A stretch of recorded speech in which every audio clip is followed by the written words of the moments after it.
Blog Talk Radio. Thank you.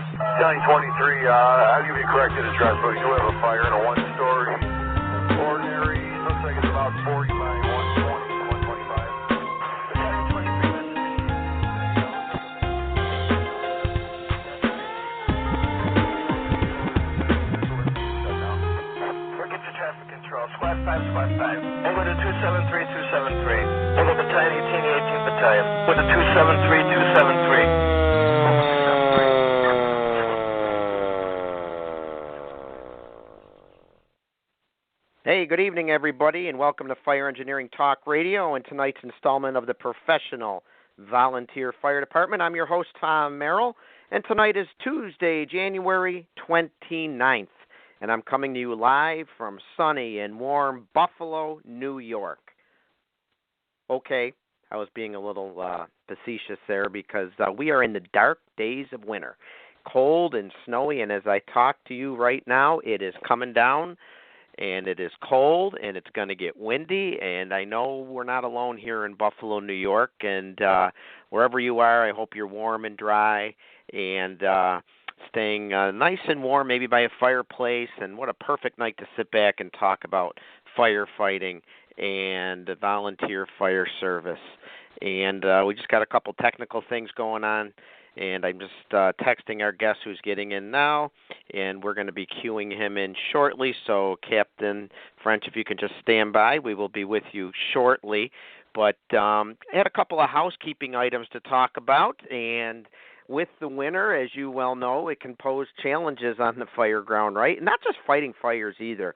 And you really need to pay attention to your equipment, your people, because the cold temperatures and ice and snow can really cause havoc, not just on the fire ground, but with our people and our equipment. So that's wintertime firefighting, and we are certainly in the midst of it, and no end in sight here for the next few days. So anyway, I hope you're staying warm and dry, and like I said, sit back, relax, and enjoy the show. And I wanted to let you know I debuted a new presentation last week, and I've been working on it for quite a while.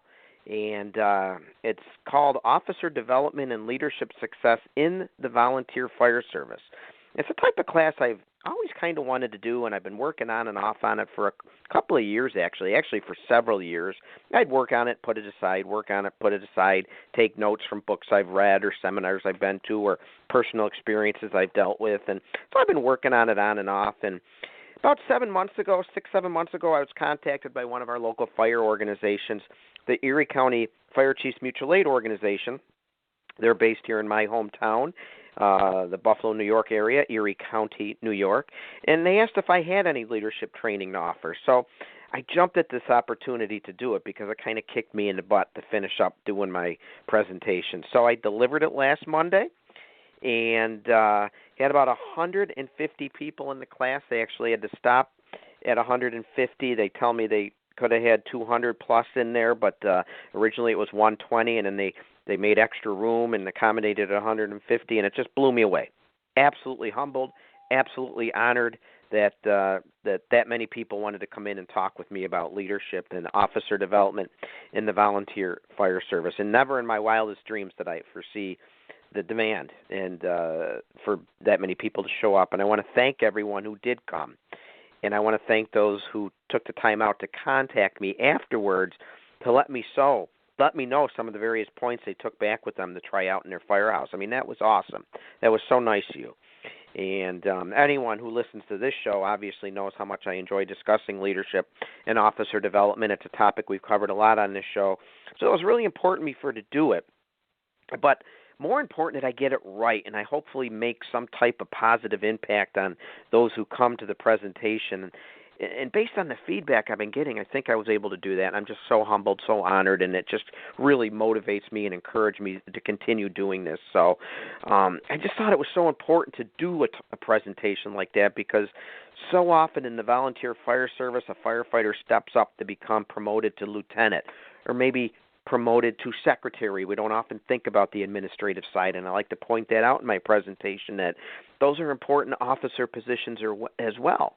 Secretaries, board of directors, vice president, obviously the president. And so they step into these roles, and it's expected like they're just going to perform like a veteran who's served in that capacity for the past 20 years. It's congratulations, you're a new officer, and here you go, training on Wednesday night, or you're now in charge of Engine 262, or Mr. President, you're now in charge of this department with 50 members, with 50 different ideas and personalities to deal with.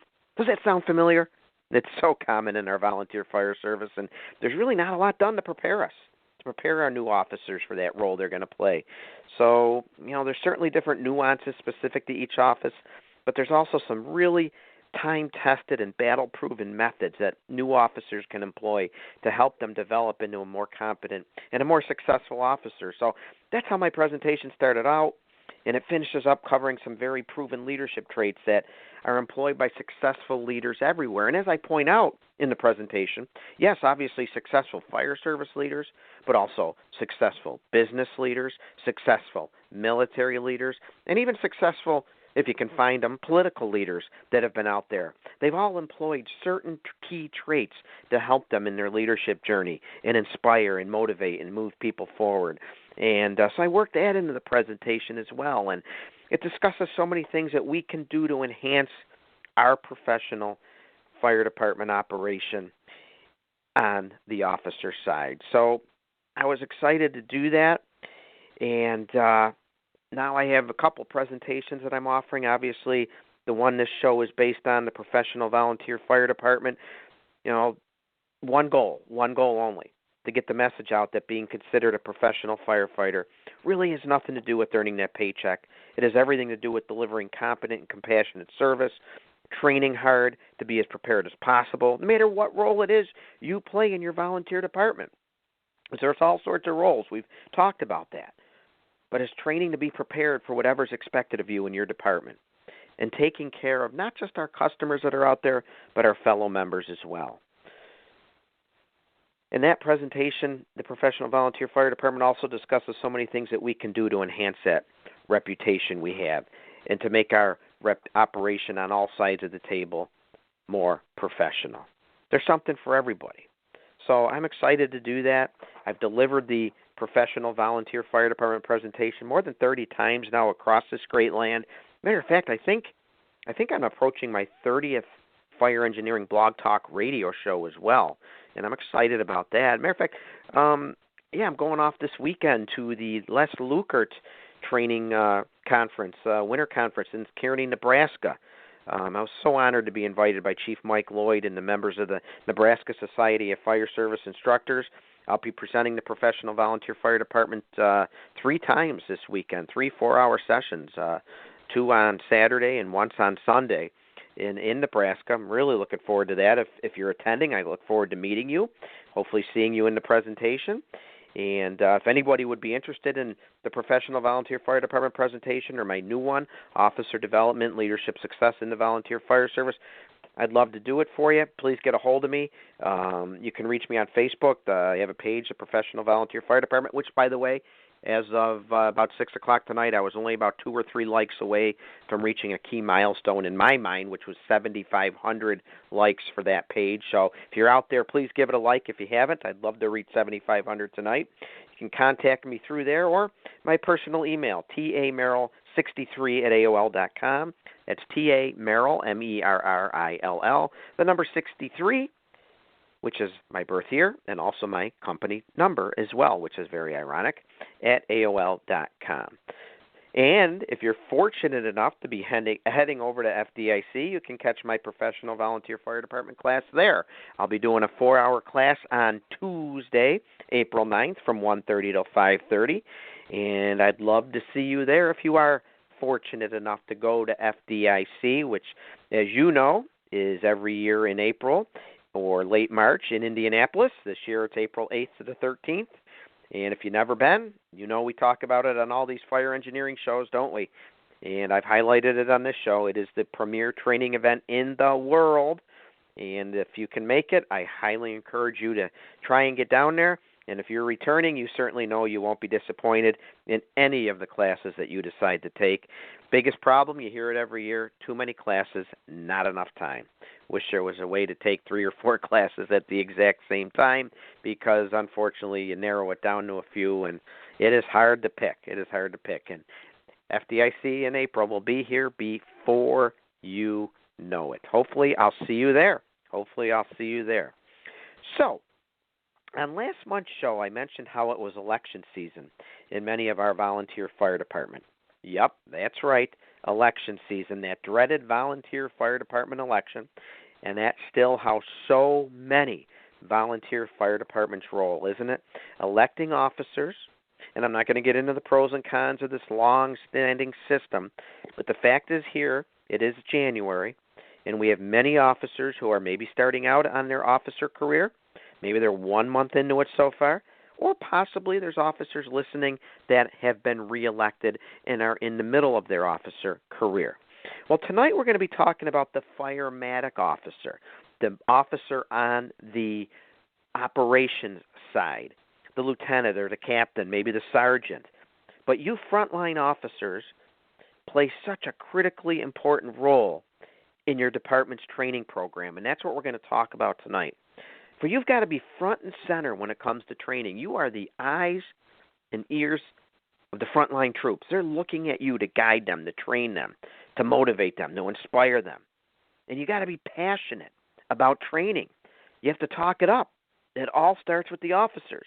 And if you're not fired up for training and you're not getting down to the firehouse on drill night or on drill day, how can you expect your members to be? And training is so critically important in your volunteer fire department. And you listening tonight certainly know that. And I know I'm preaching to the choir. But how do we get our troops to understand that? How do we fire them up? How do we get them passionate about training? What can you do as a department officer to get your people wanting to go to that drill? And what types of drills and scenarios can we put our members through that get them critically thinking and pay some really good, real dividends on the fire ground or at the emergency scene? That's what we're going to talk about tonight, and I'm excited to have us on the show with us tonight, Captain Brad French from the Dayton, Ohio Fire Department. He's been with Dayton now for, I believe, about 20 years. He can fill us in on that. Signed to a ladder company. He holds degrees in fire science and fire administration. He's also a member of the board of directors for the International Society of the Fire Service Instructors. And he's been on some NFPA committees as well. And I have to mention he is an FDIC instructor, and this year we'll be offering a new class, Modern Tactics in an Urban Department. And that's going to be on Thursday. Maybe we'll get time to talk about that as well. And I've attended some of his classes. He's a great presenter. He's got a wealth of information. And the idea for tonight's show came from a class that I took from him regarding training in the fire service. He presented a class to company officers and instructor, and I took pages of notes and great information, and I thought this would make a good topic for a show. So I am excited to have him on tonight. Let me cue him in here and see if Captain French is with us. Captain, are you with us? I am. Can you hear me? I can hear you loud and clear, sir. Thank you so much for agreeing to be on the show tonight. I don't know what that was, but I don't know what the weather's doing in your neck of the woods, but I hope you're comfortable and we can sit in and talk a little bit about training tonight. Thanks for being here. Yeah, absolutely. It's chilly here and going to be chillier tomorrow. Just like just like everybody else that I'm sure is tuning in this evening, is keeping a close eye on what the weather is bringing in from the northwest. I'm on shift tomorrow for 24 hours, so it should be interesting. Hopefully, hopefully nothing too crazy we have to deal with yesterday. Probably the typical broken pipe calls and falls outside and all that kind of stuff. People doing some shoveling, and hopefully everybody just stays inside. But I'm absolutely delighted to be on tonight, Tom. I really appreciate the invitation. I was listening to everything you've been talking about thus far, and I absolutely love your emphasis on the professional volunteer firefighter, and couldn't possibly agree more that professionalism is not in any way, shape, or form tied to pay status. I'm very proud of my own personal heritage in the volunteer fire service. I was a volunteer for about 6 years in a purely volunteer fire department before I had the opportunity to work in the career service, and not quite as long as the 20 years you mentioned with Dayton. Had been in the fire service for about 18, and with Dayton Fire Department for about 13. But certainly proud of my roots in the volunteer fire service as well. And also a tip of the hat to you. Great to hear about that awesome delivery of your program recently, and very exciting to hear that was well received. And I'm sure that you'll have the opportunity to do that a lot more. It sounds like a great message to get out. And for anybody that's listening in that's not aware, Tom also joined us recently on the Fire Engineering Online Hump Day Hangout that myself and some other members of the International Society of Fire Service Instructors group do a first Wednesday of the month Hump Day Hangout on the Fire Engineering website. Tom was nice enough to join us and share some thoughts, so that was fantastic as well. So I'm excited to be here, and I'll always jump on the opportunity to talk about training, and particularly when it's driven by that company officer, the one that's right there with the troops at the tip of the spear, and I think that's where they're close to it. They're close to the pulse of the department. They're running the calls. They're on the street. They see that those company officers, those lieutenants and captains and sergeants, and however your structure is set up, they see what needs trained on. They see on the incidents what needs trained on, and so they are acutely aware of the skill levels of their company members, and certainly in a good position to be in the driver's seat to drive that company level training. Oh, absolutely. And, you bring up a great point there about they are in tune with the pulse of their organization. And there's no reason officers can't gather together and map out, hey, we're a little weak here, or this is something we really need to work on, and come up with a game plan. So I'll tell you what, Captain, why don't you take us to start off with a little bit about your journey? You mentioned you started in the volunteers. Are you born, raised in Ohio, and how did you get the bug for firefighting? Why don't you take us a little bit on your journey, and then we'll get into how, as an officer, you develop these great training ideas. Okay, so yeah, I was one of those. Every kid wants to be a firefighter at some point, right? At some point, every kid wants to be an astronaut, and they want to be a firefighter, and they want to be a dinosaur, and whatever, right? At some point, every kid wants to be a firefighter, and I had that bug just like everybody else. But then it just never died off with me. It just always stuck with me. As a child, I would have my parents drive me by the fire station, and I would go in and, at whatever, 9, 10 years old, go in and knock on the door and hit up the guys for their old, Firehouse, Fire Engineering magazines and stuff like that, and go home and read stuff and look through the pictures and all that kind of stuff, even as a youngster. And I kind of, at high school and junior high and high school and things like that happened, and I kind of put it to the back of my mind and got talked into trying to go to real college for a little while and do something a little bit more mainstream. But as soon as I turned 18, I did start at college doing some computer stuff, but then I also started volunteering immediately as soon as I turned 18, and it just immediately came back to me. I was hooked from the get-go. As soon as I actually had the opportunity to start running some calls and going to some training, and I just never looked. And I started full-time. I wasn't purely volunteer. I started as volunteer and continued to volunteer for several years after I started part-time and full-time. But I started also as a part-time firefighter at 18, started full-time at 19, continued to volunteer for a period of time before I got on Dayton Fire.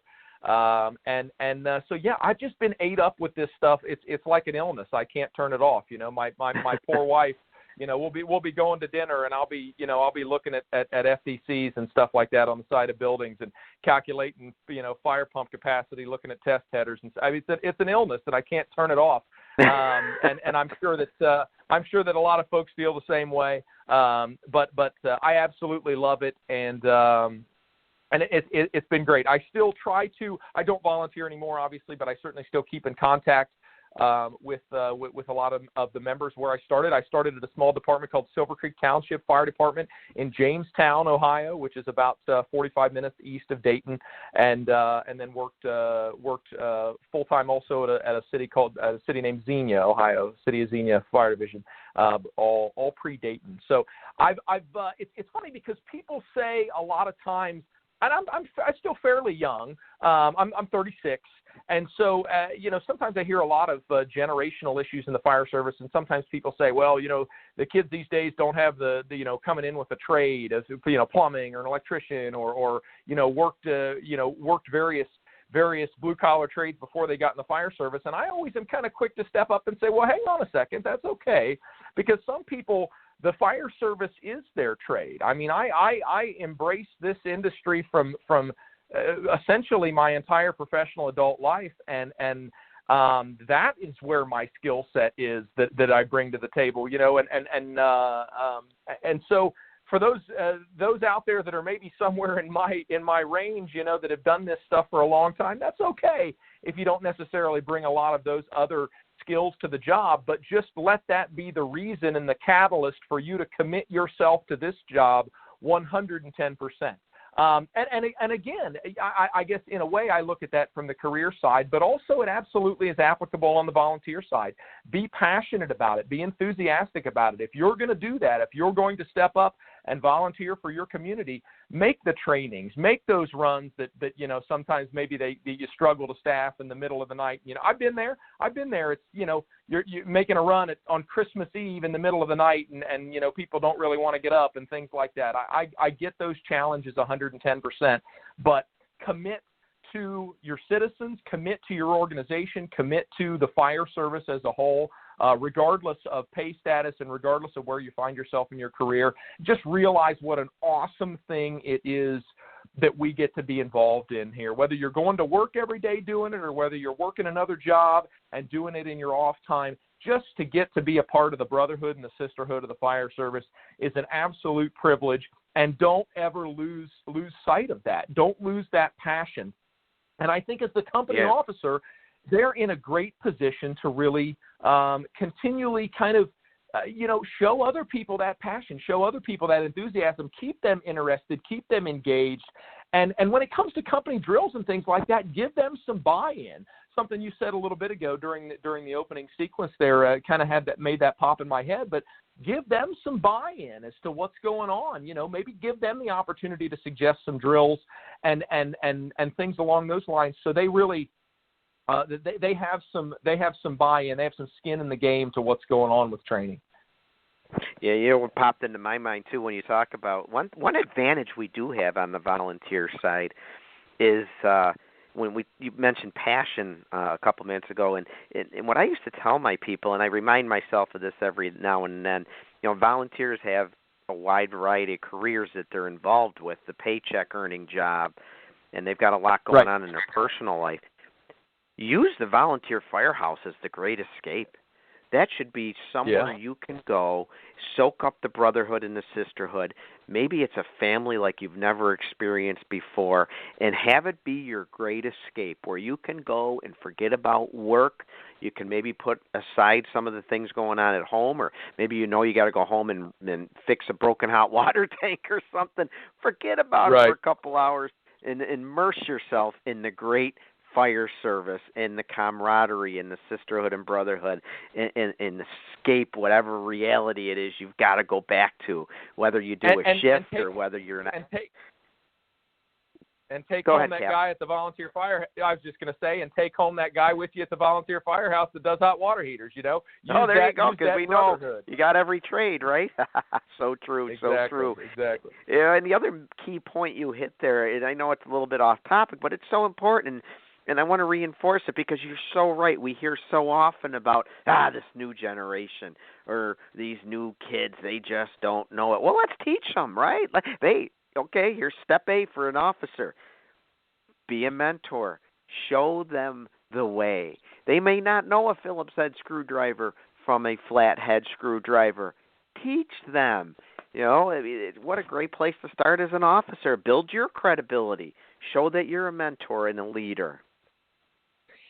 Yeah, absolutely, Tom. And one of the things that I really like to talk about in company officer development classes is the idea that you are, as a company officer, you're always being watched. And I don't mean that in necessarily a negative way, but I think anybody that finds themselves promoted into a company officer role, regardless of whether that's the career side or the volunteer side, if you find yourself promoted into a company officer role, you are absolutely under a microscope from the people that that are working with you or for you, or even, I suppose, depending upon your perspective, that you are serving, right, as the company officer, as a servant leader, they're always watching you. And they're even off duty, on duty, on incidents around the fire station, during training drills. You're always teaching, whether you realize it or not. Whether you are formally teaching, even informally, you're teaching in your actions, the way you interact with others, the way you interact with other officers, the respect level that you show to the chief and other superior officers. If you're in a company officer role, the respect, particularly in the volunteer fire service when there's a lot of, family events and things like that, the respect you show to your own children and your own family. They're really, in totality, as a company officer, as a leader, you're always being watched. And I think it's so important to remember that and to try to set a good example, because every firefighter is going to always, as they grow up and move through the system and become supervisors themselves and things like that, they're always going to be thinking, they're always going to have a little list in their head, right? Whether formally or informally, a little list in their head of fire officers that they want to be like, right? People that treated them right, that were passionate, that were enthusiastic, that were engaged, that really tried to give back to the fire service, give back to the organization, always had a good head on their shoulders, made sound decisions, thought things through, were fair. And then just at the same time, those same firefighters, as they grow older and progress through their own career, are going to have thoughts and names in the back of their head of, doggone it, I never want to be like this guy. This guy did me wrong. He shouldn't have treated me like that day. I'll never forget how he talked to that other firefighter at that incident scene. I'll never want to be like that fire officer. And so as a current officer, you need to realize that and always be trying to strive to do the right things, and the things that someday down the line, these young firefighters that you're now mentoring, you need to be the fire officer that they'll someday want to emulate, that they'll someday want to be like. And not the other way around. And I think if any fire officer can honestly sit there and think about it for a second, they could realize that their actions are probably, kind of pushing them towards one of those two categories. And certainly I hope that it's the right one. Right, absolutely. We've all had that officer, that chief, or even on the administrative side, that president or even a board of director who just didn't inspire and actually demotivated the troops. So you can learn from that person. Don't be that person. Learn what not to do. Right. So learn from the bad ones as much as you do the good ones. Yes. And that perfect segue into training, too, because as the officer, you are being watched. I like your microscope analogy. It's true. Right or wrong, folks, anyone that decides to take the promotion. And it's another thing I bring up in my new class on officer development. Consider it a promotion. It is a promotion. You should be damn proud to be promoted to whatever officer position it is that you've been promoted to, administrative or firematic. But then remember, you will be watched. You are under a microscope. The way you dress, the way you act, the way you interact, in the way you motivate people, in the way you are passionate about training. And so much rises and falls with the officer. And if you're not fired up about training, how can you expect your troops to be fired up for training? You've got to get going on training and be passionate about it.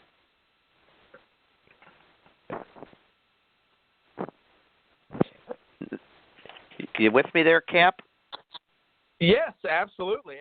Okay, no, I heard a radio. I didn't know if you had a run on me or something, but you're not on duty. No, right? not at all. Not at all, sir. I'm at home tonight. I don't have to worry about that till tomorrow. Oh, okay. Good. But yeah, so it's so much rises and falls with the officer. So as an officer, just expect that you're going to be leading the training, being involved in the training, and you have to train too. You got to get dirty as well, correct? Absolutely. I think that is incredibly important, that fire officer lead by example. There's a neat slide that I use in some presentations, and it's not anything that I came up with originally, and maybe some of the folks listening in will have maybe seen this on these, circulating around the internet or something like that. But there's a neat slide that shows the difference between a boss and a leader, and it says things like a boss drives their employees, whereas a leader coaches them. A boss says, I do this, and a leader says we. And a boss knows how it's done, but a leader shows how it's done. And, of course, several different examples like that. But it's so important to lead by example, because if the leader is just, or excuse me, if the boss is just pointing and saying, hey, you go do this, instead of leading and saying, let's go do this, let me show you how to do this, going to be that credibility there. There's always going to be the respect that comes with the position, because when someone gets promoted, obviously that demands a certain amount of formal respect. However, informally, as the old saying goes, the promotion may determine when you're an officer, but the troops really determine when you're their leader. And you have to lead by example. Don't tell them how to do a skill. Show them how to do a skill. Show that builds credibility in a way, because then they know that you know how to, whatever the case may be, rig up a figure eight, doing some rope rescue stuff, or pushing a hose line down a hallway, actively flowing water when you're doing some water flow, or getting up on the pump panel and doing things like that, right? Whatever. I mean, there's 1,000 drills we could talk about, but the company officer needs to lead by example, to show that they have the credibility to be teaching that and things like that. And that doesn't necessarily mean that every chief of the department needs to leave every training drill completely soaked in soot and mud. I mean, that's not what I'm saying. But at the same time, it's very important that the leaders in the organization, particularly the company officers, don't just say, go do this. If your troops are in gear, you should be in gear with them. If your troops are in SCBA and your members are in SCBA at that company drill night, you should be in SCBA with them. And if it means changing some clothes and taking a shower afterwards, so be it, because you're their leader, and you need to show them you need to show them that you're in it with them, that you've got some skin in the game, that you're not going to just point and say, go do this, that you're not too cool to pick up a brush when it's time to wash the rig, or that you're not too too high and mighty to get dirty with them when it's time to crawl through some stuff with SCBAs, Yeah, absolutely. And I neglected at the beginning. I give a phone number. If people wanted to call in and discuss this topic with us, please feel free to. I'd like to remind our listeners that this is Fire Engineering Blog Talk Radio, tonight's installment of the Professional Volunteer Fire Department. And if anyone would like to call in, please, the number is 760-454-8852. We'd love to hear from you. If you have any questions or some stories you want to share, we encourage you to call. We don't bite. We'd love to hear from you. Again, it's 760-454-8852, and thanks to Fire Engineering for allowing us to do these shows. And tonight I'm with Captain Brad French from Dayton, Ohio Fire Department. We're talking about the importance of training and also the important role the company officer plays in developing training programs and getting their people fired up for training. And so I mentioned earlier how we have the volunteer fire service election. So we might have some officers tonight that are new. Maybe they're brand new as a lieutenant, or maybe they just got reelected for the first or second time, but they're relatively young. And Cap, would you agree with me that they may not be able to do it immediately, but they've got to start working on some skills and getting into a comfort zone that as a company officer they're going to be putting on some training drills. So they're going to have to get comfortable standing in front of their peers and getting comfortable to be able to conduct training. When you first became an officer, were you comfortable doing it? Were there some things that you found helped you, or were you able to just stand up and start doing it, or did someone have to show you the way? I probably am a little bit, for some strange reason, I've always been a talker. Probably I doubt I have too many friends or coworkers necessarily tuning in tonight, but if so, they would probably be rolling their eyes right now like, yeah, he doesn't know how to shut up. And so for me, it did always kind of come naturally. But certainly there are a lot of other ways to start to develop those skills. Even something as simple as going to the local community college and taking a public speaking class, or going to closely evaluating and looking at the mannerisms and the speaking abilities and intonations and things like that of other more experienced instructors, going to places like FDIC, maybe to regional training events and things like that, and watching some of those more established folks, really hone their craft and watch them in action and try to emulate that as much as possible. And also, it's one of those things where you just dive in, and you'll certainly get better at it over time. When it comes to resources and things like that, when it comes to the resources to actually put on the training and conduct the training, that stuff is out there, and I talk a lot about this in classes that I do put on as far as resources. You just have to simply, all it costs you is a little bit of inspiration. If you go online and go on to fireengineering.com or FDIC.com, there's all kinds of exclusive articles on there every year from the instructors. On fire engineering, there's training minutes videos. There's all these blog talk radio shows. There's the webcasts, either live or archived, Hump Day Hangouts. The resource pool on the fire service internet, if you will. And again, I just mentioned fire engineering. Certainly you can go to the National Fallen Firefighters Foundation, Everyone Goes Home website for stuff on the 16 firefighter life safety initiatives. And the resources are endless out there, and it just takes going on, looking around. A lot of times you'll find pre-made drills. It's not hard at all to come across pre-made drills. Awesome little short video clips and snippets to use, not necessarily as your entire training event, but if nothing else, as a catalyst to kind of start the drill. For example, just on fire engineering, the training minutes videos, watch a short little 5 or 6 minute clip on there as kind of the primer about whatever you want to talk about that night. And then you start speaking as the instructor, talking about the specifics of that particular procedure or equipment item or whatever the case may be in your organization, and then head on out to the bay and get your hands on it and start doing it. And so there's a lot of resources out there on the internet, and even honestly on social media.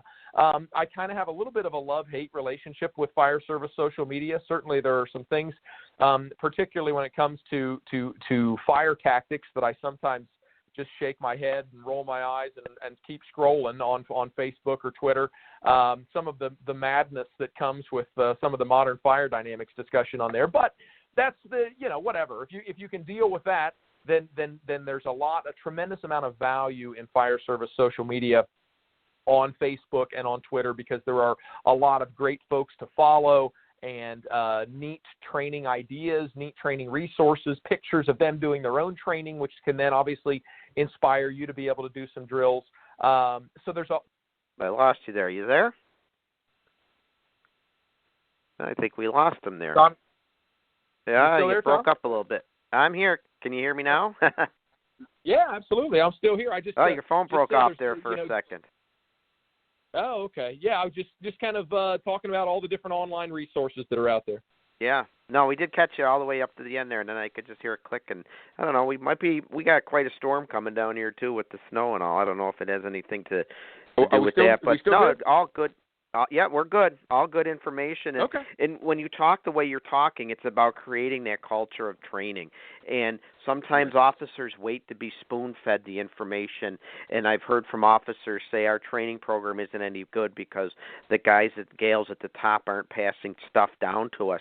You don't need anything to be passed down to you. If you're a new fire officer or not even maybe a veteran fire officer, but if you want to reinvigorate your training program, the resources are there. Like you said, it just takes a little bit of passion on your end and maybe a little bit of your time, but there's no reason you can't sit down and map out some training drills for your members. So even if the people above you and those that you're coming up behind aren't passionate about it, there's no reason you can't be putting things together and creating that passion, and that others will feed off of your passion.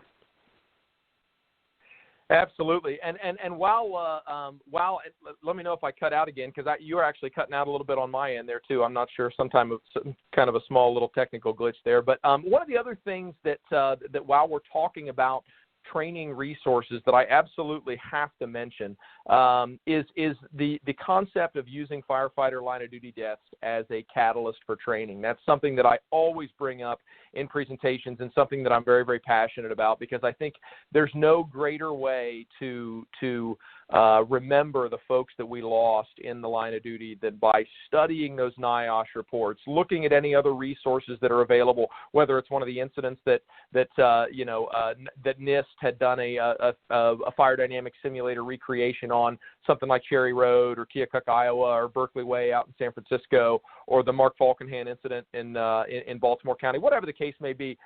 Other resources, but certainly at least the NIOSH report, the National Institute for Occupational Safety and Health does and kicks out to summarize the incident. There's diagrams, there's pictures, there's recommendations, and all that kind of stuff.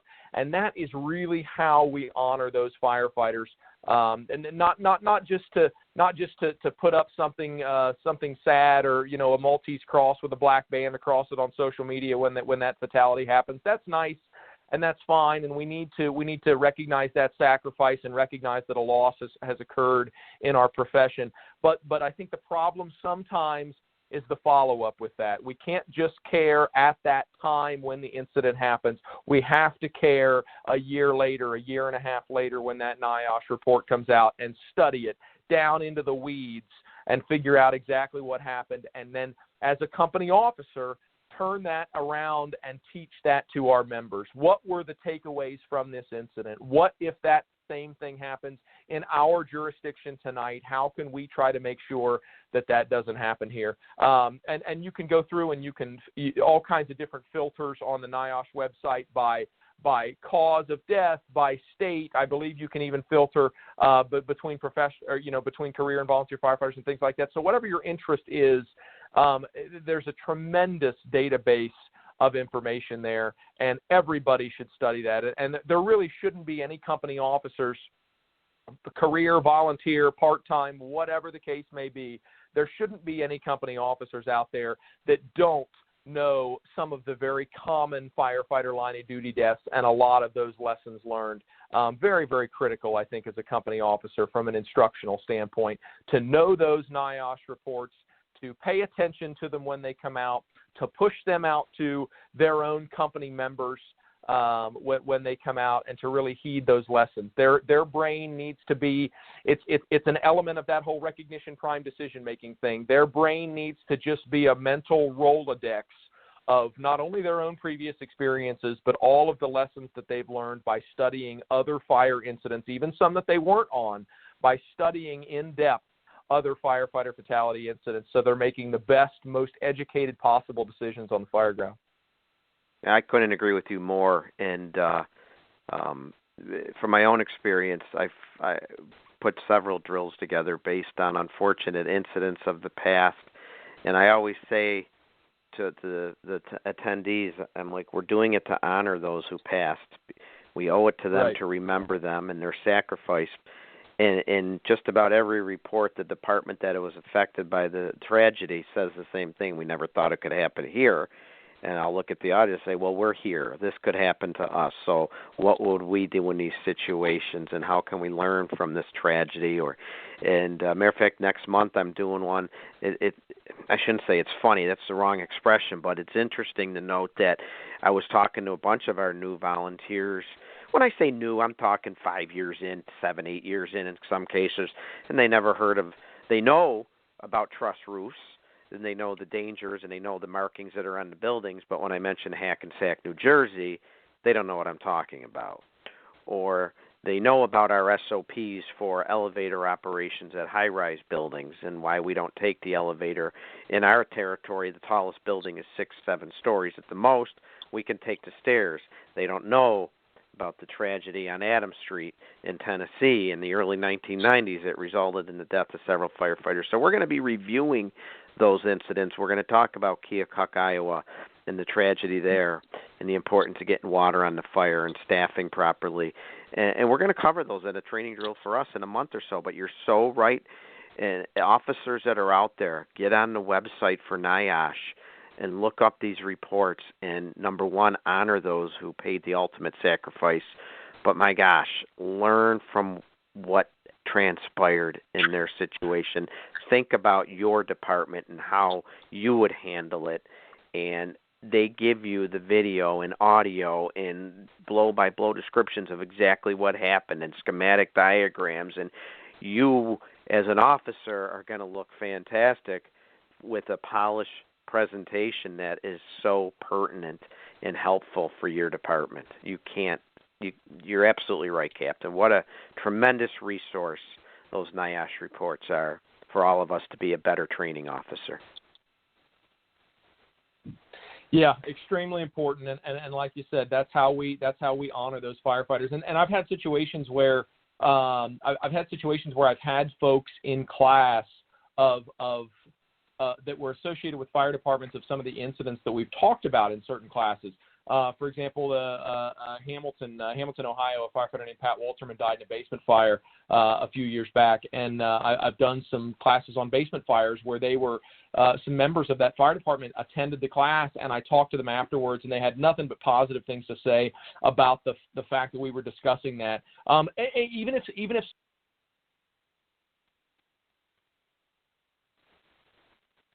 the fire department involved didn't do everything perfect. That's okay. Not everybody's going to do everything perfect every time, and we don't look at those to place blame or to say that oh man, how could you ever let this happen? Because we all know, we're all smart enough to know that any of that stuff could happen to any of us at any time. And the vast majority of times when I've discussed firefighter line of duty deaths, and members of that department were in the audience of the class. After the class, they had nothing but good things to say. They were happy that we were honoring that we were respectfully honoring their member that they'd lost.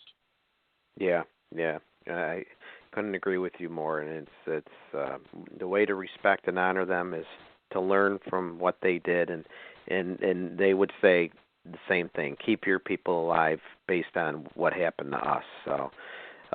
Great resource there. And, for the typical volunteer department, they host a training drill. Some do it weekly, some do it weeknights, some do it weekends, some do 2 a month. Whatever it is, there's some sort of, in most cases, a structured training program where Tuesday night's going to be our training night or Saturday morning.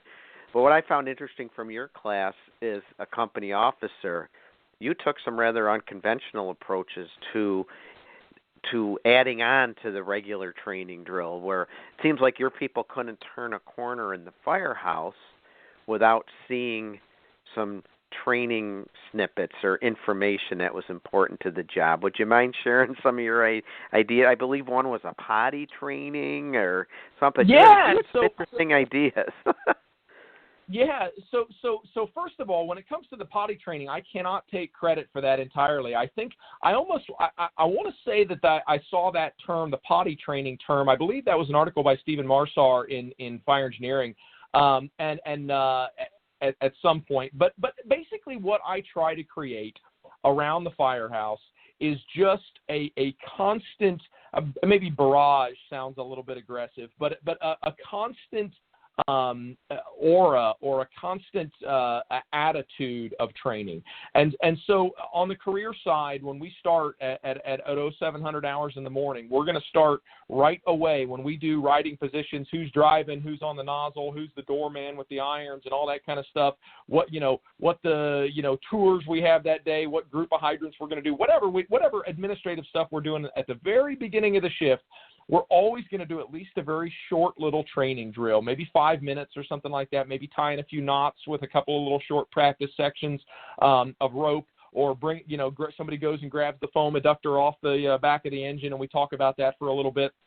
But we're going to do something for training right at the very beginning of the day. And then all throughout the day, there's just simply a constant attitude of training. Whenever we leave a medical run or a fire alarm, we're locating, refreshing ourselves on where the FDC is on that building and making sure that the swivels on the 2.5 Siamese swivel appropriately. And then when we get back to the firehouse, maybe that afternoon, we do some more hands-on stuff to build on to whatever short little training drill we did at the beginning of the day.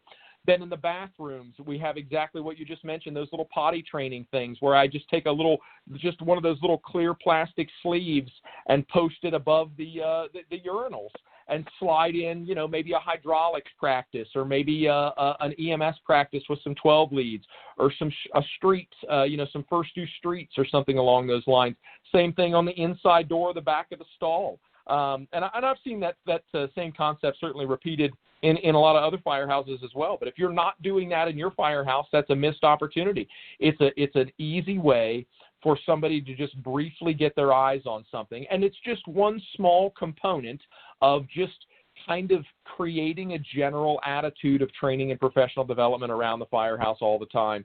The more, NIOSH reports or trade magazines, fire engineering magazines and things like that are laying around on the kitchen table, the better, and the training drills up in the bathroom and you name it, wherever you look, there is something to learn from, and I think that that's a great thing for the company officer to try to create and also keep updated. I would certainly switch those drills out of those little clear plastic sleeves for another one every week or so, just to always have some fresh content up. And there's folks that are more engaged than others, and I get that, right? There's going to be some that are going to pay attention to that stuff and read it, and there's going to be some that absolutely won't give it a look, and that's okay. But it's our job as company officers to try to keep that fresh and keep that engagement level as high as we possibly can. Yeah, absolutely. And you could take the routine run. The day in, day out routine run, your fifth medical run of the day, or your third fire alarm activation at the group home or the senior housing complex that you go to. But take advantage of those opportunities to stop for a minute and engage your members as to, hey, where is the FDC here? What if we pulled up and smoke was showing? Hey, what line would work here? Would our normal pre-connect crosslay work, or would we have to go to a longer line? If so, which line would it be? There's so much you can do to build excitement and to engage your members and make them interested. At the same time, it pays off with some very practical knowledge that you're passing on, and you don't even know all the answers. Work together and train together, and everybody learns then. Absolutely, and when it comes to, and just real briefly back to the whole, once you're on an incident, looking at hose lays and FDCs and all that kind of stuff.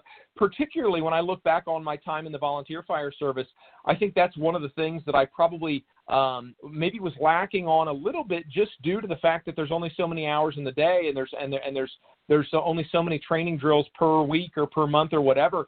In the career fire service, it's definitely a lot easier to get out and do some formal pre-planning and really learn those buildings. Whereas in the volunteer fire service, when those training hours are a little bit more hard to come by, you might find yourself, just doing some drills in the fire apparatus bay or something along those lines.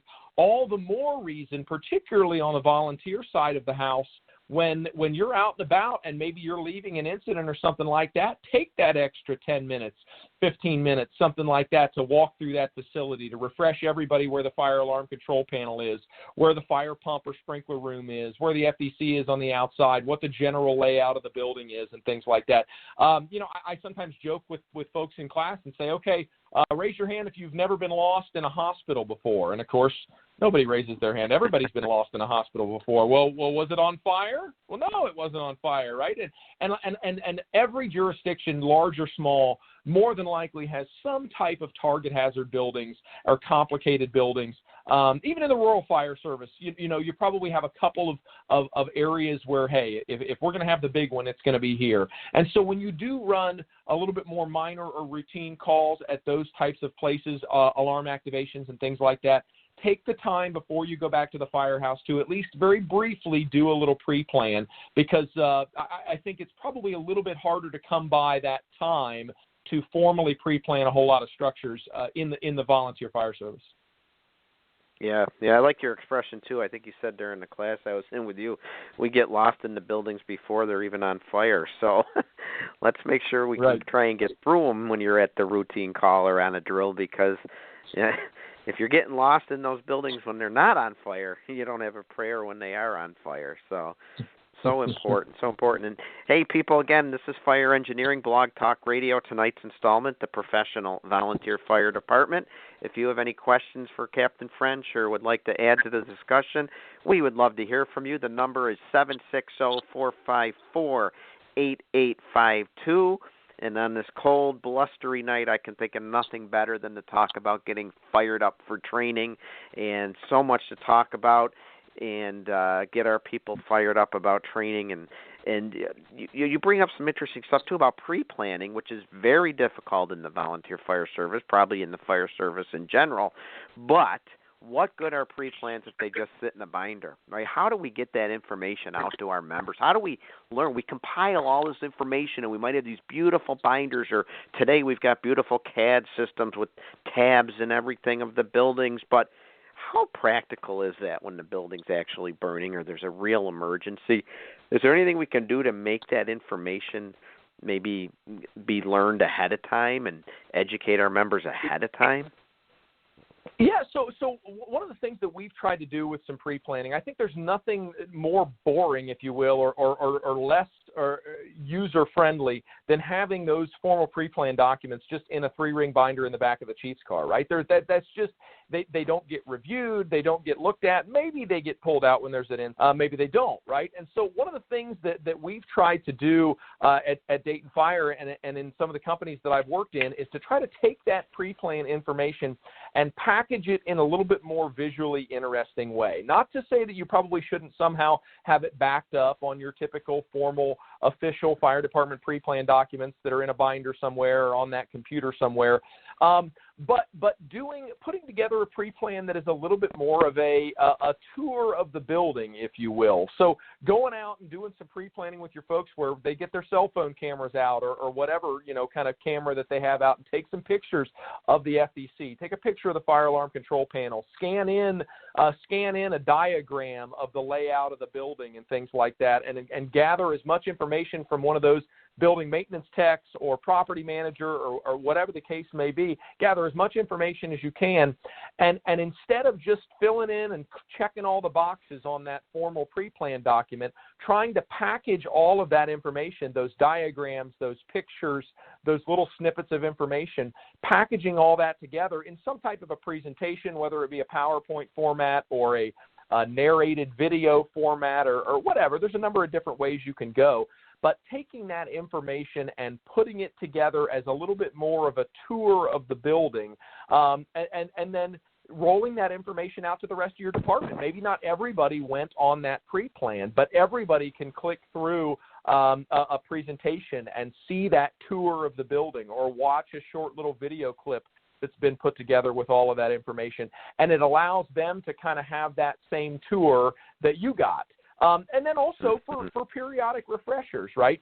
Maybe it's been several years since you've responded on a fire alarm at that particular target hazard building or been in it at all. Well, pull it up on the computer and kind of walk your way through that tour that you've created with pictures and diagrams that are placed sequentially in some type of a presentation format to kind of refamiliarize yourself with that building a little bit. I've always found that that's a little bit more engaging than just kind of the typical boring pre-plan. And there's a lot of important, if you've never have no idea where to start, take a look at NFPA 1620. That's standard on pre-incident planning.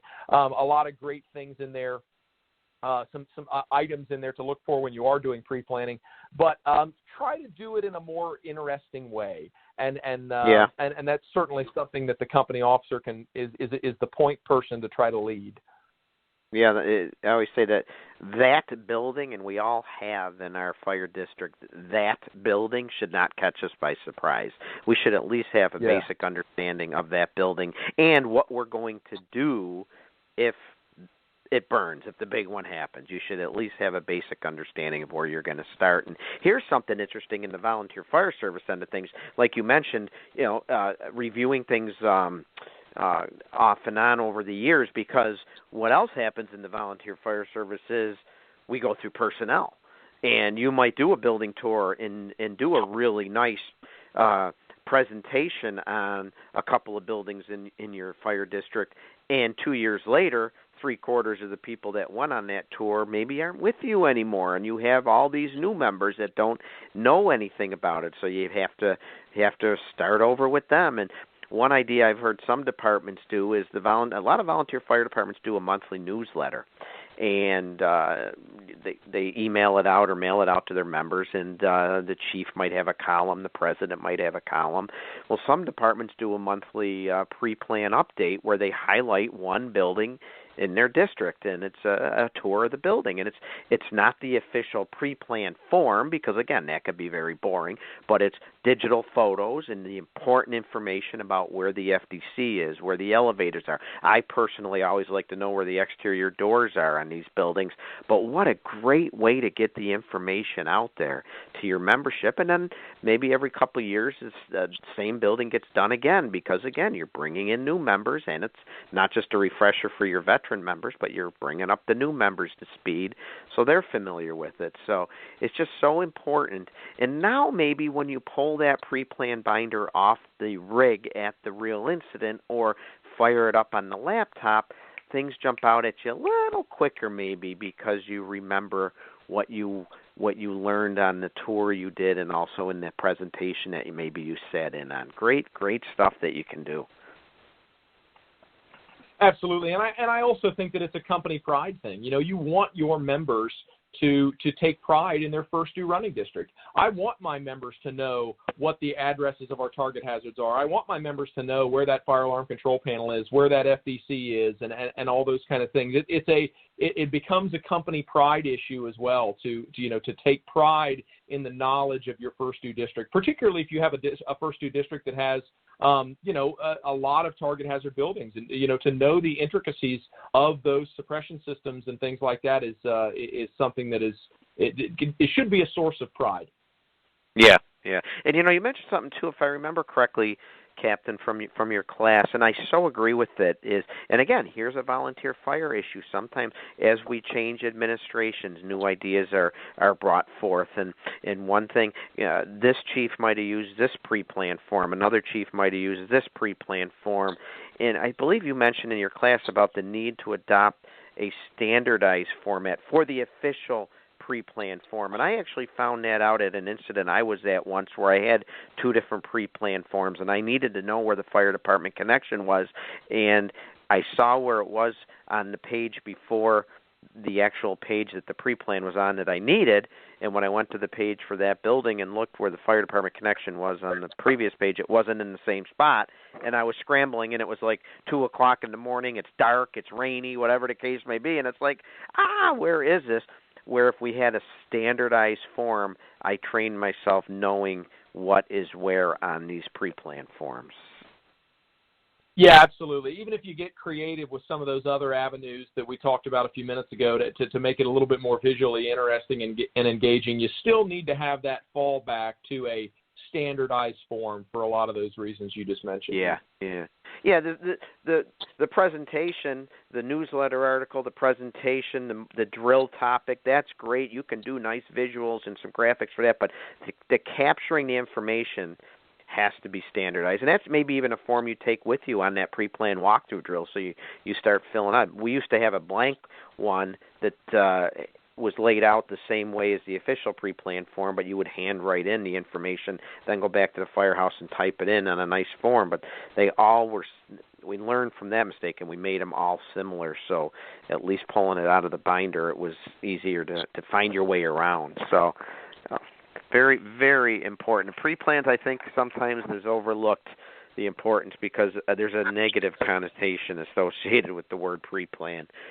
But again, that building should not catch us off guard at all. We should at least be familiar with how we're going to start an operation if something was to happen there.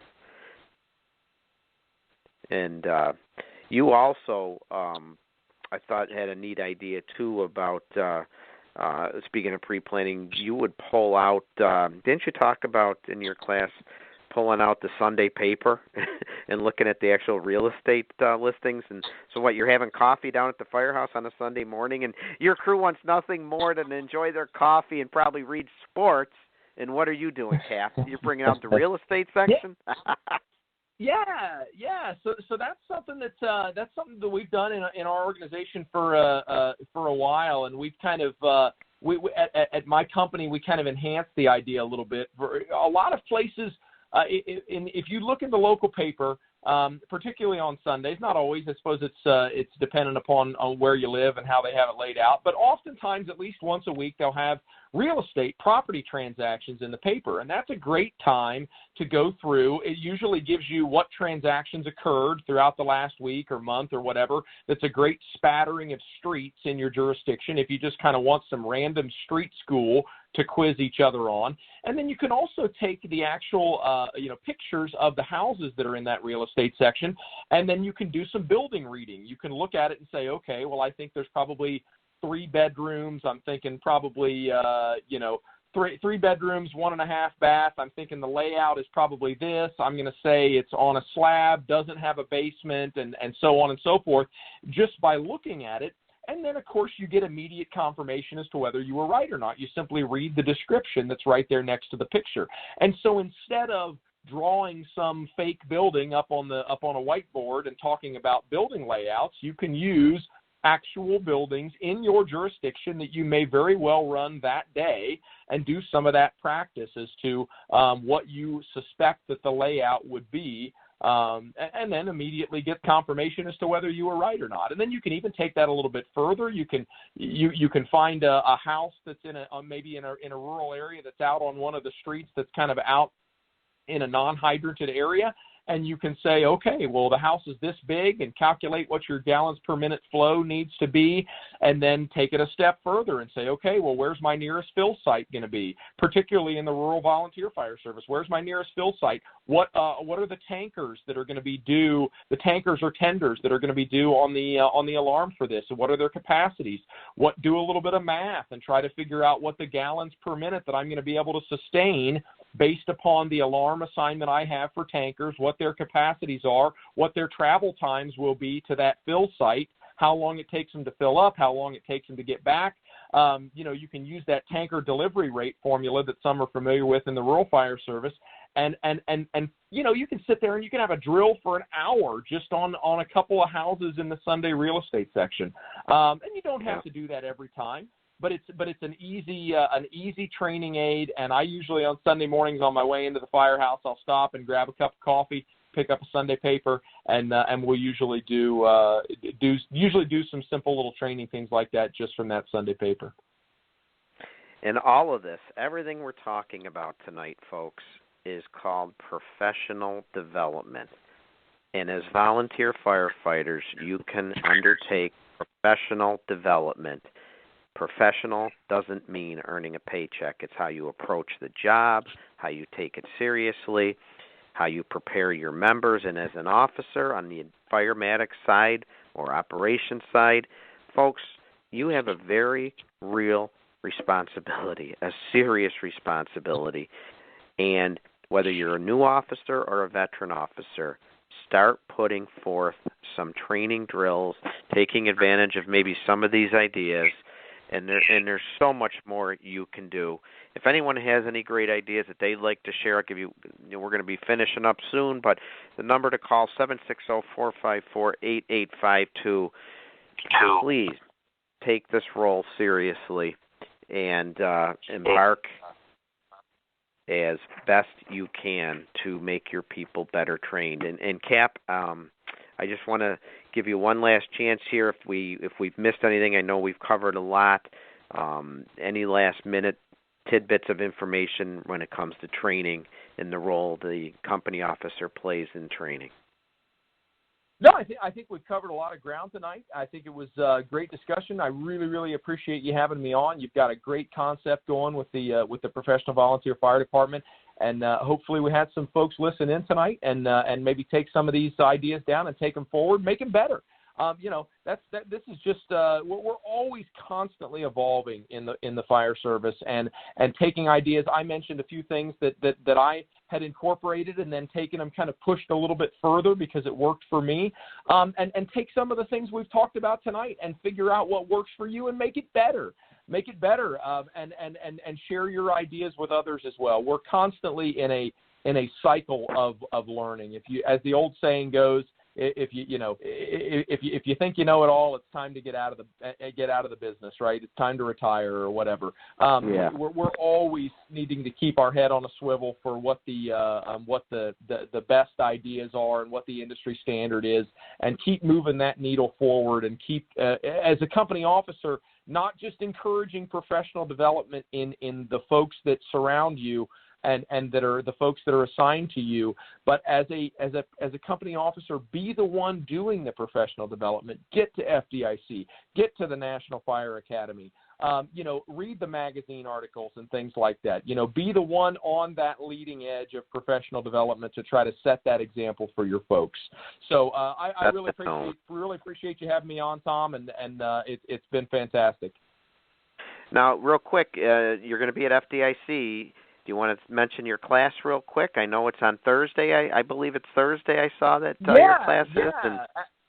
Absolutely. So the past 2 years, I've done essentially what we just spent some time talking about, the company officer as an instructor. I'm changing it up a little bit this year and doing a class called Modern Fire Tactics in an Urban Department. I'm at 3:30, I believe it is, on Thursday afternoon. Basically I'm certainly just as passionate as I am about company officer development, I am about fire dynamics as well. And I've had the opportunity to be involved in a lot of different training programs with the ISFSI and some partnerships with UL, Firefighter Safety Research Institute, and currently sit on the technical panel for the coordinated fire attack study that's ongoing right now. And so I'm very passionate about fire tactics and fire dynamics as well.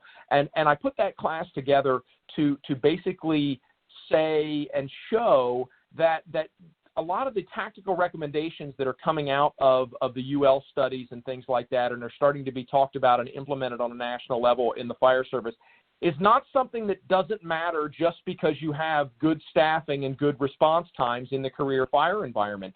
Everybody has something to learn and something to incorporate into their operations from all of the tremendous groundbreaking research and tactical recommendations that have been coming out in the past 10 years or so. Even large fire departments that have all those resources can't simply have their head stuck in the sand and not evolve a little bit.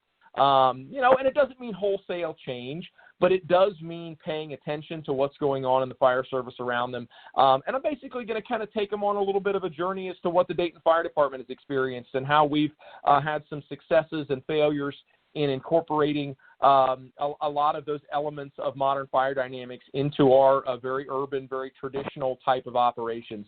And so hopefully leave the attendees with some good stuff to take back to their organizations and have some good discussion in the room there. But yeah, it's called Modern Fire Tactics in an Urban Department.